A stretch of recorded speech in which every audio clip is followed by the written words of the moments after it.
sejam todos muito bem-vindos a mais um episódio do Pé no Barro Podcast. Eu sou Armindo Bart, host aqui do podcast, comigo Bruno. Buenas, pessoal, vamos que vamos. Vamos lá para mais um episódio falando aqui direto da 34ª abertura da colheita do arroz. Satisfação enorme estar aqui. A gente fala direto também, né, do stand do Universo Pecuária, nosso grande apoiador que fez com que o Pé no Barro Podcast pudesse estar aqui na abertura da colheita. Bruno, hoje o convidado nosso é de peso, né? Nós estamos ficando importante, eu acho. A coisa está subindo, a régua está subindo, é um prazer, assim, vamos estar falando com uma pessoa aí que tem uma origem no agro, mas é uma visão super macro, então a gente pode também, né, nas nossos objetivos é trazer também conversa diferente, uma visão diferente para o agronegócio. E acho que a gente tenho certeza que nós vamos ter muito insight aí, muita coisa boa. Obrigado por ter aceitado o convite, Daniel Randon, né, o CEO da Randon Corp. Então é uma satisfação enorme estar contigo aqui, né, uma empresa que é muito importante para todos nós e tá nesse cenário, no imaginário do gaúcho aí como um todo, né, como esse símbolo de sucesso. Não, obrigado, Bruno e Armindo. Eu hoje, como presidente da Randon Corp, que é uma empresa de 75 anos, né? Iniciou com meu pai e meu tio, e com foco na parte de autopeças e implementos, mas o agronegócio é o que trouxe a Randon Corp até hoje, aqui, com seus 75 anos de história, presente em mais de 120 países, né? E com 16 mil, que eu chamo de protagonistas, que são nossos funcionários. Então a gente deve muito ao agro, e a história também se mistura aí com a visão de empreendedorismo do meu pai, que também desde a década de 70 começou com a parte da Harzip, que hoje é RAR, né, com plantação de maçã, depois produção de queijos. Hoje nós temos uma parte também de grãos, parte de vinhos, né, azeites de oliva. Então uma extensão aí de produtos que o agronegócio que muito nos orgulha, né? E vim aqui conhecer, a primeira vez que eu venho na abertura da colheita do arroz, a 34ª, então é uma experiência incrível, né, de ver uma feira que eu até estava brincando antes com vocês, né, que normalmente quando está meio depressivo, vendo muitas notícias ruins, é melhor vir para uma feira de agro, que você sai aqui renovado, porque você vê o potencial que o Brasil tem. Então, independentemente das dificuldades que a gente tem no dia a dia, ou burocracias, ou até questões políticas, o agronegócio continua sendo aí a nossa roda propulsora da economia do Brasil.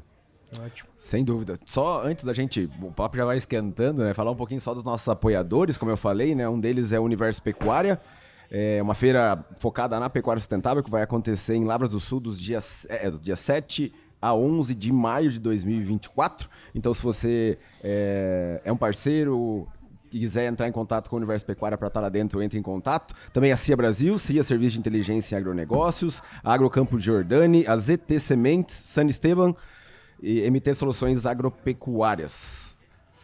Bom, falar um pouquinho só do currículo do Daniel. Eu peguei aqui, Daniel. Bom, o Daniel, como o Bruno já falou, é presidente da Randon Corp desde 2019. A companhia que atua nos setores de transporte, autopeças e serviços. São mais de 31 unidades industriais em mais de 120 países em todos os continentes. Daniel é engenheiro mecânico formado pela UX, tem MBA em gestão administrativa e financeira pela Universidade de Chicago. Também é presidente do Conselho Superior Transforma.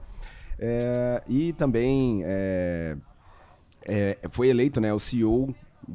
o melhor CEO da América Latina por 2 vezes consecutivas, de acordo com o ranking Institutional Investor Research. Isso aí. Acima de tudo, né, esse baita currículo, mas, Daniel, como é que assim, tenho curiosidade mesmo, como é que é tocar um negócio desse, um legado, né, uma empresa que é família, tem tudo a ver com agro a gente vem de gerações, geralmente os negócios passam, né, são familiares.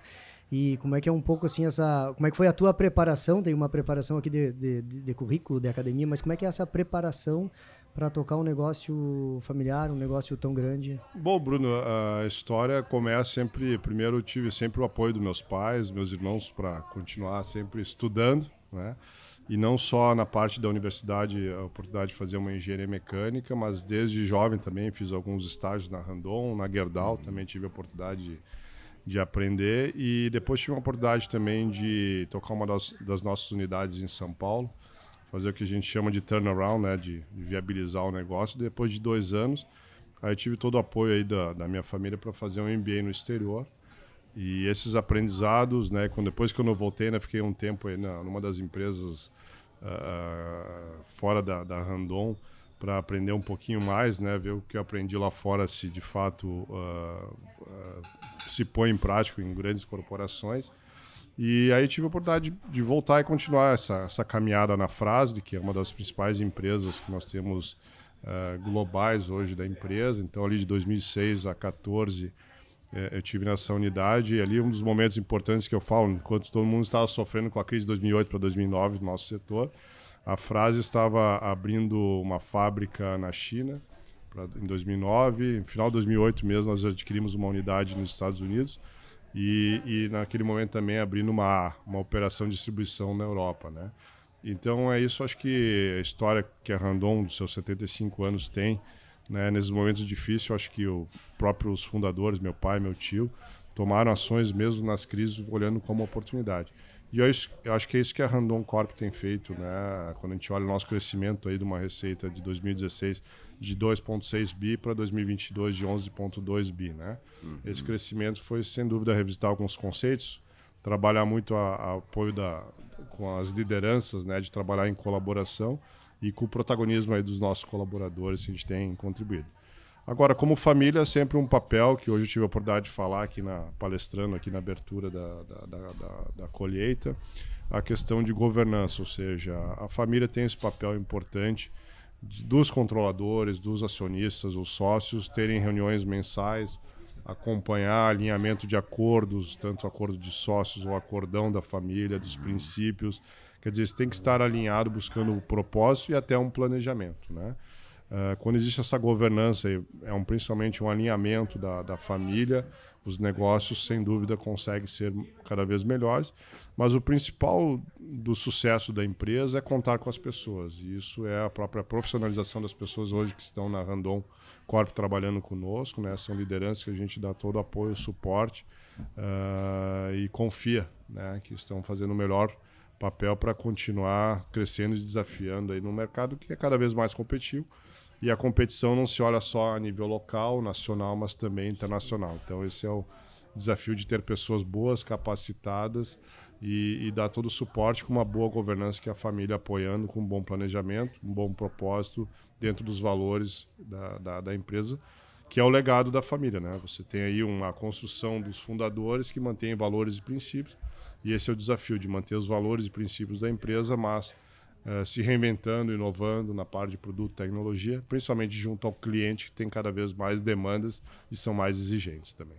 Sim, mas assim, lógico, tem toda essa parte, mas como é que o Daniel assim se preparou? Como é que você veio crescendo dentro da empresa e até que chegou um momento, agora é a minha vez? Você assumiu como vice-presidente também, mas como é que foi um pouco disso, assim, esse trabalho?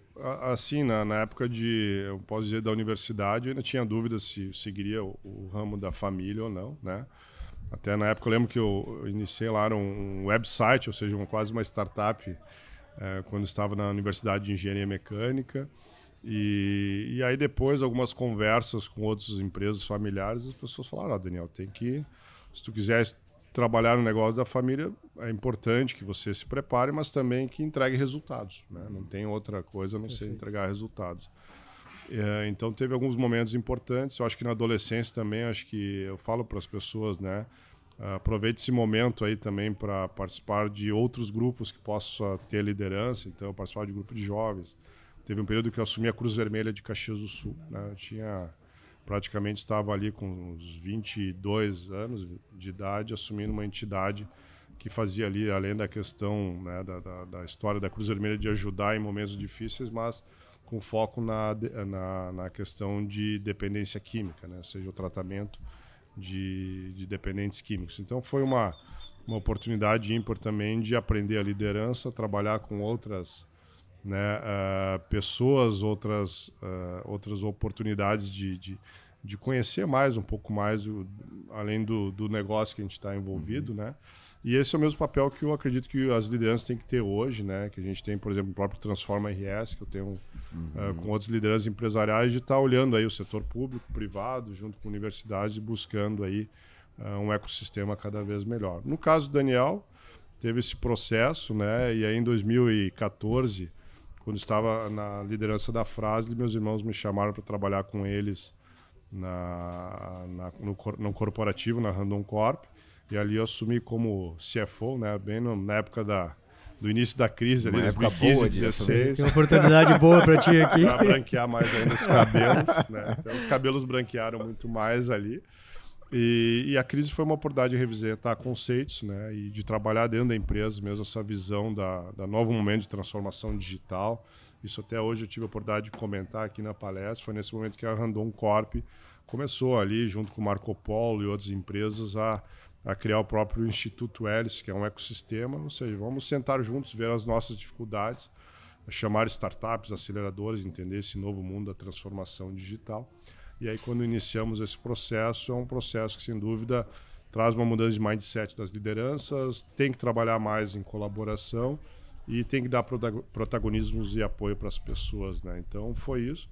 Até que depois, um trabalho de sucessão junto com meus irmãos, onde eu assumi como presidente em 2019, né? Uhum. E aí, o Alexandre e o Davi, hoje no conselho, foi chairman e vice-chairman, né? Então, foi essa oportunidade de trabalhar com eles e também com as duas irmãs que são minhas sócias também, no sentido desse projeto de governança. Sim. E a governança é um projeto de longo prazo, né? Então, acho que esse é o importante. Em que momento isso acontece dentro da empresa, no sentido assim, a gente fala, né, agora tá fácil olhar e dizer, se preparou, a empresa cresceu e tal, mas em que momento na caminhada, que é uma empresa que vem, né, que nasce super familiar, nesses 75 anos, assim, nós temos que expandir, temos que nos profissionalizar, né? Tu mostrou uma foto lá, produzir 800 carretas, agora vamos produzir 1.000. Mas era 800 no ano para 1.000 no mês. Essa visão do meu pai lá na década de 70, né? Já sempre pensou grande. Mas eu acho que o mais importante, né, nesse conceito é uma visão da família, né? Da governança, no sentido de... a gente fala, eu e meus irmãos, né? Que teve um pai que empreendeu, que operacionalizou. Aí vem a segunda geração, já começa a trabalhar mais na estratégia e trazer, né, uma visão que a família está mais na estratégia, onde daqui a pouco a terceira geração vai estar muito mais olhando a parte de conselhos, de comitês e trabalhando o desafio de manter os valores, os princípios, né, da família. Mas a questão de empreender ou não, de crescer, é uma visão que a família sempre acredita nas oportunidades de negócio, que a empresa tem que continuar se desafiando, né? Então, se a crise não vem, ou se não existe uma crise para revisitar alguns conceitos, é importante que nós, internamente também, às vezes, criamos a crise para revisitar alguns conceitos. E a empresa ela tem que, cada vez mais, buscar esse crescimento para ser mais competitiva, diluir seus custos fixos, abranger mais, ou seja, uma oportunidade, sem dúvida, de estar mais perto dos clientes, estar cada vez mais próximo dos clientes, né? Então, esse é o papel da empresa e ela cresceu nos últimos anos isso. E investindo muito na questão de tecnologia, né? Então, a gente falou muito dessa parte de transformação digital, colaboração, startups, mas a Randon Corp, aí, na sua história, sempre investiu pesado nisso. E nos últimos anos, hoje, já tem um Instituto Hercílio Randon, que se transformou numa ICT, um Instituto de Ciências e Tecnologia, onde investe pesados em tecnologias disruptivas. Então, até nós, no ano passado, na questão de NPI, nós tivemos aí mais de 40 patentes via o Instituto Hercílio Randon, né, registradas, e coloca a Randon Corp praticamente em terceiro ou quase segundo lugar, se somar as patentes de outras unidades nossas na questão de empresas privadas no Brasil que requeriram patentes ano passado. Então, isso para nós é um orgulho que mostra que a empresa, sem dúvida, está no caminho certo, trazendo aí um eixo elétrico que pode reduzir até 25% do consumo de combustível, tecnologias disruptivas como o nanonióbio, que pode trazer, exemplo, hoje com a VEG nós produzimos uma tinta que aumenta até em 4 vezes a proteção à corrosão, e também nessa nova tecnologia nós também podemos aí em outras áreas como fundidos, própria parte de resina e outros produtos que nós estamos trabalhando, e até o exemplo de cosméticos, né? Então, dentro do nosso propósito de conectar pessoas e riquezas gerando prosperidade, o pessoal pensou numa proteção de um creme para o nosso soldador, para proteger dos raios, né? E dali se criou uma ideia de um cosmético. Vamos ver, estamos trabalhando aí, quem sabe pode ser que surja alguma oportunidade de business também. Não é o nosso foco quando olha soluções para o transporte, mas buscando colaboração ou parcerias, daqui a pouco pode ser uma nova oportunidade que nós não estamos hoje sabendo mensurar o todo, né? Todas as coisas que estão envolvidas com a atividade, né, que vai gerando e acaba Tu comentaste um pouco, né? Vocês são uma nacional multinacional, né? Em quantos países vocês estão vendendo com unidades? Bom, nós estamos hoje com nossos produtos em mais de 120 países, né? Nós temos hoje 32 unidades industriais e comunidades industriais nós somos praticamente na América do Sul, América do Norte, na Ásia, né? China, Índia, na Europa mais centros de distribuição que nós temos. E para nós é um orgulho de poder estar em mais de 120 países com a marca Randon ou com a marca Fras-le, com as várias marcas de produtos que nós temos.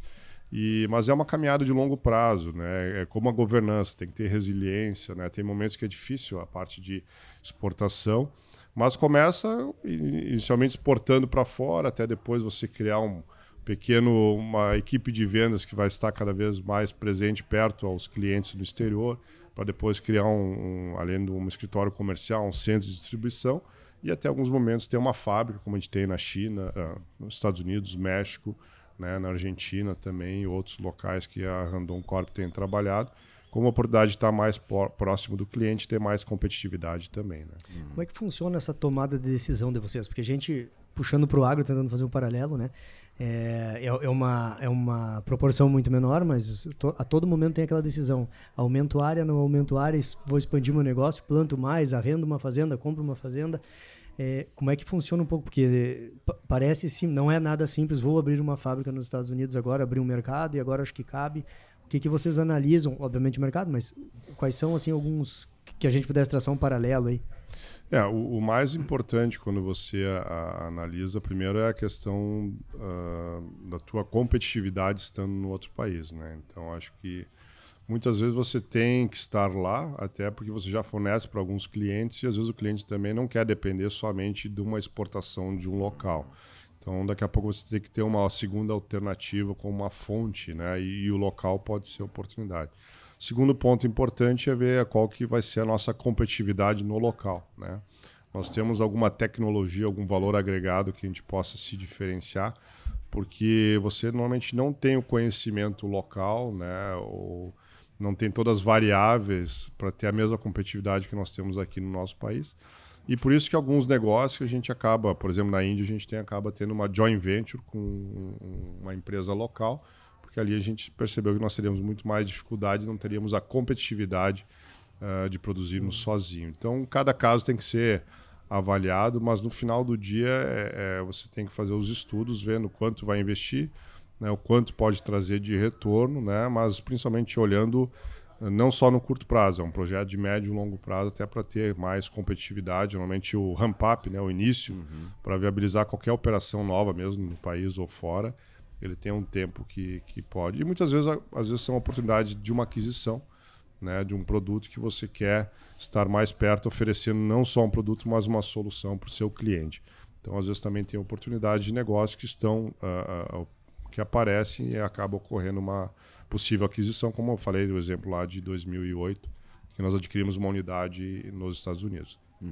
E como é que você está enxergando o cenário global, nacional também, mas global, em relação aos próximos anos, perspectivas? A gente vê vários países em recessão, grandes países, né, que estão num processo bem complicado. O Brasil tem um pequeno crescimento, na casa dos 3%, a previsão do ano que vem, a indústria meio andando de lado também, né? O agronegócio, que sempre cresceu na casa dos 12%, 15%, o ano que vem está perto dos 10%.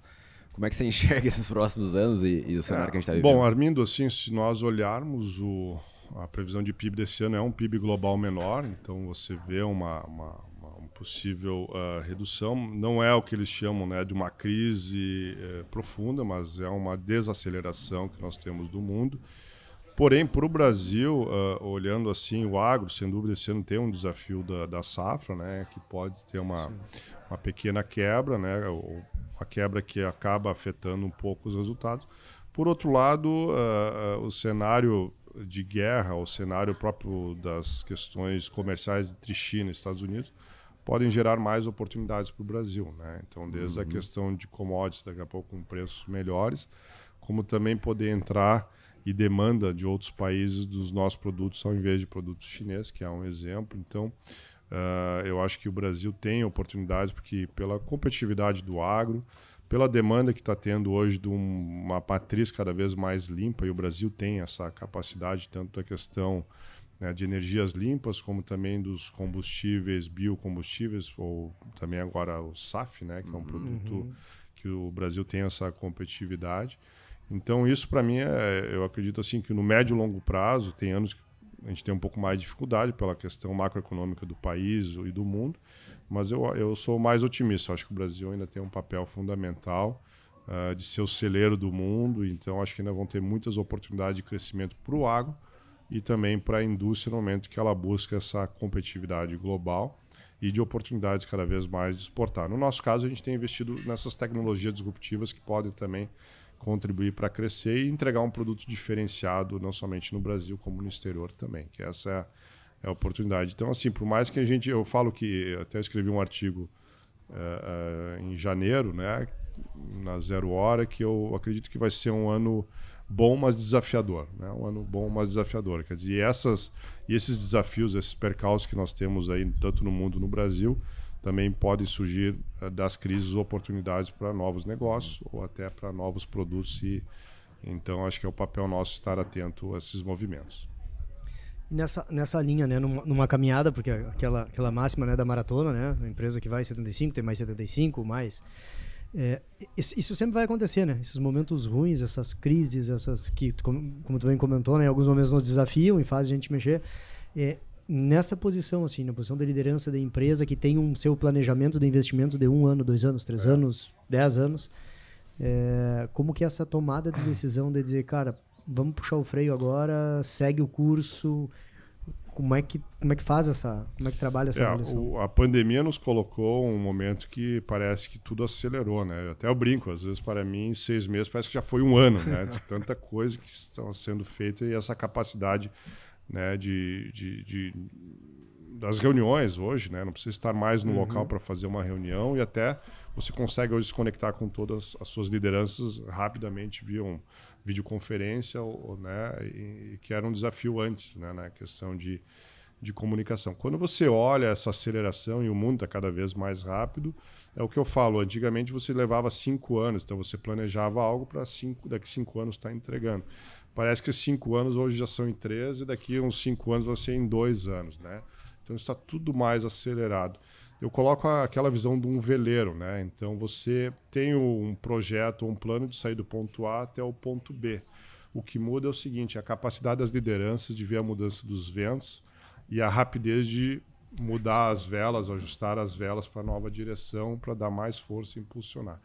Então, assim, lógico que aquele caminho A, todo detalhado até o B, ele vai ser diferente. Mas as lideranças que tiverem a capacidade dessas mudanças de vento, ou essas crises, de ajustar a vela para continuar mantendo o ritmo e ajustar a sua rota e continuar a chegar no ponto B, essas são as empresas vencedoras e essa capacidade. E esse é o desafio das grandes empresas, né? Quanto maior a empresa, maior dificuldade de virar esse barco com essa vela, né? Para atingir. Mas eu acho que esse é o papel das lideranças, é antecipar as dificuldades e ver essas crises como oportunidades e tomar as decisões que tem que tomar, independentemente do que foi às vezes planejado lá atrás. E esse é um dos pontos que é o grande desafio da liderança, quando a gente fala de mindset, né? Às vezes você monta um projeto, defende o projeto por 2, 3 anos, e aí daqui a pouco o cenário mudou, teu cliente demanda outros pontos que já não viabilizam o teu projeto, é a capacidade de você dizer, não funciona mais, isso aqui é um sunk cost, acabou, joga e vamos começar do zero. Porque o maior investimento hoje não é só o dinheiro que você coloca num projeto, é o tempo das pessoas. Esse tempo das pessoas que é importante. Se a partir de agora você vê que não tem, você tem que ser drástico e dizer, não funciona aqui, vamos mudar e vamos partir para esse projeto. Como é que tu desenvolve essas lideranças? Que competências nessas pessoas, né? Porque 16 mil pessoas, né? Tem muito cargo de liderança aí, obviamente tem um board todo. Como é que tu olha? Assim? Eu, a princípio, eu acredito muito no que o aprendizado, eu falo do 70-20-10, né? Que 70% do aprendizado é um job, 20% trabalho em grupo e 10% na teoria de sentar numa classe ou somente da leitura sozinho. E baseado nisso, a gente vê que as lideranças hoje, que a gente cada vez busca mais, são pessoas que possam fazer as coisas sem ter medo de errar, que são lideranças inspiradoras, né? Que não eles vão dizer tudo que a equipe vai ter que fazer, mas sim criam ferramentas, criam oportunidades. Quanto mais você sobe na liderança, mais tempo você tem que estar dedicado a saber trabalhar com pessoas, né? Então, eu sou engenheiro mecânico, MBA em administração, né? Mas assim, o lado do desenvolvimento de interpessoal com pessoas é cada vez mais importante. Então, essas pessoas são as que fazem a diferença e que inspiram internamente. Então, você tem que criar um ambiente que as pessoas sintam capacitadas de poder tomar ações, de poder errar, mas quando errar, tomar decisão rápida de revisitar. E o que a gente fala, a gente tem olhado os negócios como verticais, né? A gente chama P&L, né? Que é a pessoa responsável pelo Profit and Loss, dá autonomia, dá responsabilidade, entrega aqui as diretrizes principais e deixa as pessoas se desenvolverem, né? E um dos pontos que é importante, cada vez mais as pessoas têm essa capacidade de se autodesenvolver, né? Lógico, a gente tem várias ferramentas, tem cursos, tem, né, tanto online como também cursos no exterior, que a gente acaba incentivando que as lideranças desenvolvam, como também tem uma matriz ali na parte de avaliação dos gestores das lideranças e acompanhamento de terceiros para desenvolver cada um, porque cada um tem que ser visto cada vez mais individualmente. E eu sempre falo que é importante reforçar muito mais os pontos positivos do que apenas olhar os negativos. Os negativos têm sempre oportunidade de melhoria, mas os pontos positivos são que tu pode, sem dúvida, diferenciar o líder e isso puxar para a organização. E vários papéis, né? Um dos pontos importantes que nós colocamos é o propósito, conectar pessoas e riqueza gerando prosperidade. Isso faz com que as pessoas se conectem com isso. Colocamos uma ambição ESG que desafia as lideranças a buscar algo a mais, né? Se tu fala em reduzir em 40% as emissões de gás com efeito estufa das nossas empresas até 2030, isso desafia que todas as pessoas tragam projetos, né? Então, quando você tem uma visão clara, uma ambição forte e motiva essas lideranças, isso acaba, sem dúvida, reforçando aí o comprometimento não somente das lideranças, mas toda a equipe, todos os nossos protagonistas. Beleza. Daniel, você falou um pouquinho das verticais aí. O pessoal conhece muito a Randon pelos reboques, né, pelas carretas, mas podia falar um pouco do negócio como um todo. Pode pegar, por favor. Quais são essas verticais? O que vocês têm se dedicado? Essa diversificação de negócios? Porque o mundo agro conhece muito... Isso, a nossa vertical que a gente chama montadora é a Randon, semi-reboque, implementos e a parte de vagões, que representa 40% das nossas receitas. Nós temos mais outras duas verticais, uma é autopeças e outra é controle de movimentos, que é a Fras, de empresa de capital aberto. As outras autopeças são a Suspensys, toda a parte de suspensão, a Yoast e a Massa são duas joint ventures na parte de pino rei, quinta roda, a parte de freios, e também a Castertec, que é a parte, né, rodante ali, que é uma fundição. E nós temos mais outras duas, né, que é a nossa vertical, que a gente chamou de Hands, que é vertical de serviços financeiros e digitais, e a outra de tecnologia, né, que coloca toda essa área que nós estamos investindo desde NIONE, que é o Nano Nióbio, parte também do Centro de Tecnologia Randon, que é o campo de provas, Instituto Hercílio Randon, né, e também a nova agora empresa que a gente tem de Autom, que é a automação, né? Automação do produto. Então, essas empresas elas colocam nessa visão da transformação digital. No momento que a empresa continua crescendo, a gente tem olhado a oportunidade de melhorar o serviço com o cliente que compra o semi-reboque ou as autopeças, que controle de movimentos mais autopeças representam os outros 55% da receita e 5% as verticais de serviços e tecnologias, né? Mas a gente vê isso que é um valor agregado, né? Até a gente comenta o Ram Charan fala muito, né? O guru indiano, que tu tem que olhar toda a tua cadeia, desde o início do fornecimento, desenvolvimento de produto, tecnologia, até a entrega para o cliente, que tem alguns espaços aí com a transformação digital que tu tem que preencher. Se tu não preencher, alguém vai preencher. Né? E provavelmente, às vezes, não é nem ter concorrente, é uma startup totalmente nova, né? Que é um exemplo que a gente vê uma Tesla, né? Que outras mudando empresas, tudo. Né? Mudando, como também a oportunidade. Né? E outra coisa é o incremento de portfólio, porque a gente quer chegar junto ao cliente com vários serviços, com várias oportunidades de negócio. Tu fala bastante no cliente, né? Como ter essa visão, ter esse contato com o cliente, porque muitas empresas acabam se perdendo, né? Elas começam a crescer e começam se perdendo não, mas por muitas vezes começa a se apertar na sua complexidade, né? Em Sim. gerar complexidade, em olhar para dentro de casa e às vezes esquece o cliente. Não, para concorrência, né? E não, pior, eu acho que ainda é pior ainda, né?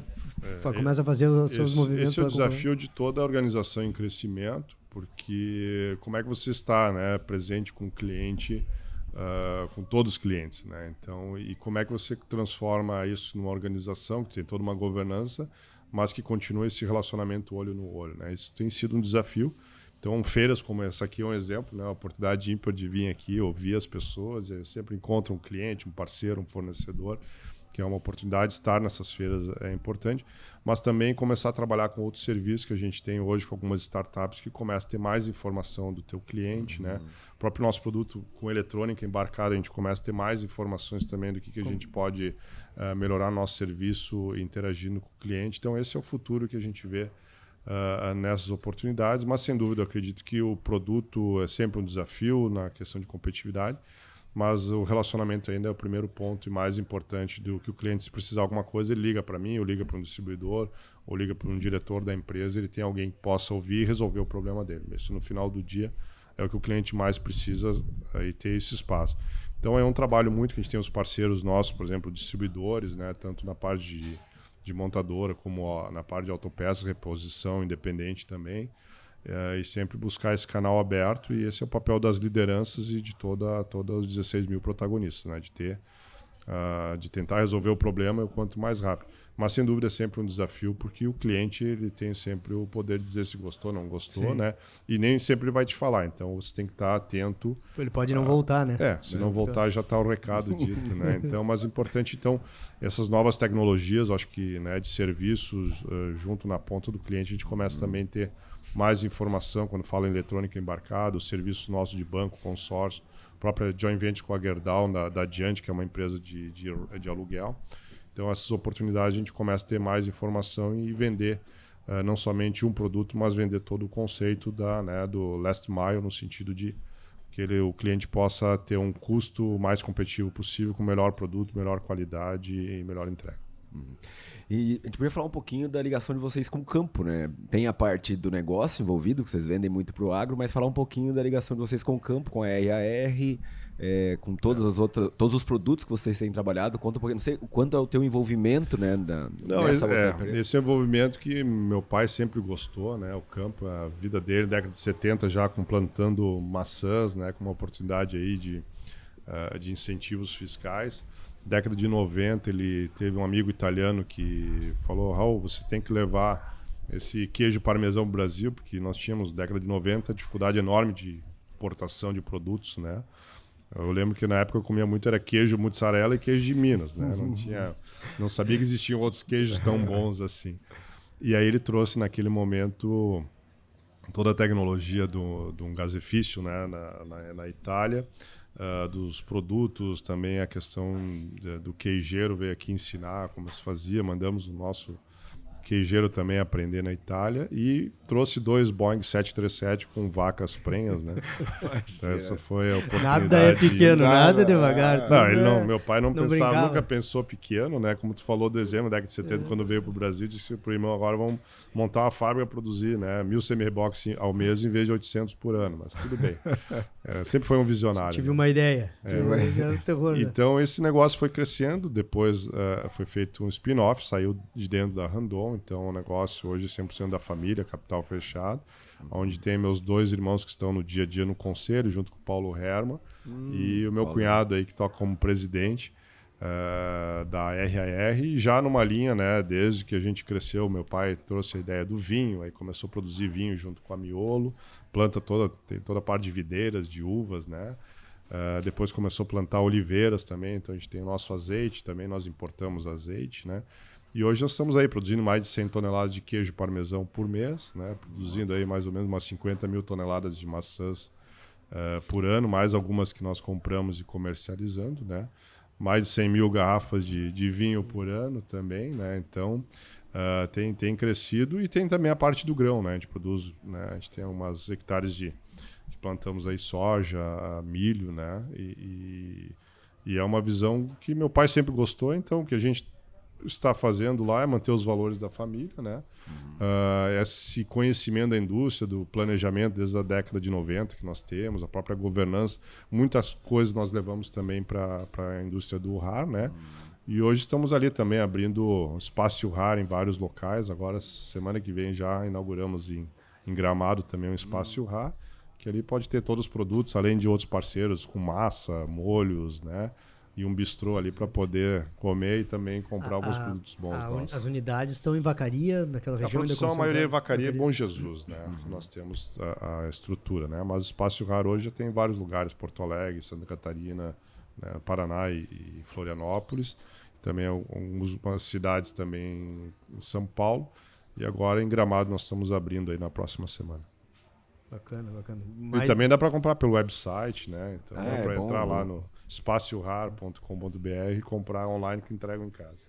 E eu trabalhei na... Eu brinquei hoje, não sei se ia vender semi-reboque, eu peço, mas alguma coisa dá pra não vamos perder a viagem, né? Tem que vender alguma coisa, tem que fazer. Mas a gente tem um orgulho, né? E a família, né? Principalmente meus irmãos aí, junto com meu cunhado, que tocam o dia a dia, a gente tem muito orgulho de levar a marca e principalmente manter o que meu pai sempre exigiu, qualidade e cuidado com as pessoas, né? E com o cliente. Então, no final do dia, é isso que a gente quer continuar trabalhando. Independente do negócio, é manter essa... Isso com certeza tem que ser um desafio muito grande, né? De conseguir passar essa cultura, passar os valores, que é uma coisa familiar, né? Mas que está no negócio. Conseguir passar para todo mundo que vem entrando, para que o cara aceite, se adapte, se identifique com aqueles valores, né? Para conseguir tocar para frente. Não, sem dúvida. O que a gente vê hoje, eu acho que essa nova geração vem com muitas oportunidades, que a maioria, brinco, já é uma geração que já nasce com propósito, né? Então, se eles estiver com o propósito alinhado, então, acho que, né? Porque a gente, historicamente, sempre contratou muito pela parte técnica e não pelo comportamento. Eu acho que tem que ser olhado os dois, né? Parte técnica você pode ensinar, o comportamento é uma coisa que é da pessoa. Então, se a gente consegue alinhar, buscar pessoas que estejam mais conectadas, que tenham os mesmos interesses que a família, isso facilita muito mais, né?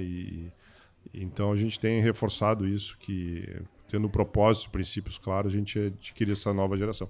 Que é o desafio, que eu falo hoje, a questão de reputação é muito importante, né? Antigamente a empresa quebrava somente pela falta de caixa, hoje pela falta de reputação também, né? Da noite para o dia, a falta de reputação de uma marca, você pode totalmente perder a venda, né? E tem vários exemplos que estão por aí, de empresas que perderam valor, algumas de mercado, de bolsa, de valores enormemente por uma questão de falta de reputação. E isso está muito ligado com o ESG, né? Tu comentou, falaste um pouco disso. Como que essa pressão aí também, o agro sofre muito, né? Tá vivendo muito esse momento, toda essa pressão pela sustentabilidade, pelo internacional, né? Os nossos clientes são fora. E toda certeza vocês também têm isso que tu comentou um pouco, né? A gente está fazendo lá uma tecnologia para diminuir o consumo e como é que é um pouco dessa no pressão? setor de transporte, os clientes, os grandes montadoras de caminhões hoje no mundo já começam a exigir que sua cadeia já tenha uma visão de medições, né? E foco principalmente na questão do meio ambiente, né? Então isso já existe cada vez mais, a sociedade cobra, os clientes cobram, né? E o setor de transporte é um setor que a gente fala, nós temos que fazer a nossa parte, por isso que a Randon Corp tem as suas ambições ESG claras, além de incentivar as lideranças a trazer soluções novas, se reinventar, inovar, é uma oportunidade também de ser protagonista e não ser, como é que eu vou dizer, ser o visto com maus olhos do setor que acaba não ajudando. E tem muitas oportunidades de novas tecnologias disruptivas, tem políticas também nacionais no mundo, né, na questão de oportunidades para melhorar a questão do meio ambiente, né? Então eu sou bem otimista nisso, né? E é o exemplo, hoje próprios bancos já, alguns dos financiamentos que você tem, né? Então a gente está fechando agora um acordo, né? É um exemplo, negociando com um banco e ali eles já começam a cobrar, né? O que você tem nas questões das suas métricas ESG, como é que você mede ela, qual as suas metas e cobra que sejam atingidas, senão vai ter penalidade ali na frente. E aí vocês já vão estendendo isso para a cadeia também. Também, né? Isso trabalha com os fornecedores, trabalha com todos. Acho que é importante. Hoje, até a gente tem começado a medir a pegada de carbono em alguns produtos, né? A gente fez isso para uma sapata ferroviária, conseguimos reduzir praticamente aí 43% da pegada de carbono. E a gente vê o impacto que é importante entender. E custa caro nesse momento a fazer uma medição de pegada de carbono, mas isso com o tempo a gente vai aprendendo. Acho que tem outras entidades também que vão ajudar, né? O próprio Sebrae vão pressionar e outros aí para contribuir, né? Principalmente com os micro e pequenos fornecedores, porque o futuro é esse, né? Se você não se mede, você não sabe o que você está atingindo. E quando você começa a medir, você começa a trazer soluções. Então, acho que a gente tem que ver isso como uma oportunidade de negócio e vai ter oportunidade de serviços para isso, novos negócios. Então, isso é um novo parâmetro, tem que olhar das oportunidades e não somente dos custos que existem no início como investimento. Né? O agro vem passando muito por esse processo, né? Uma pressão muito grande, e essa coisa falou assim, tem que medir.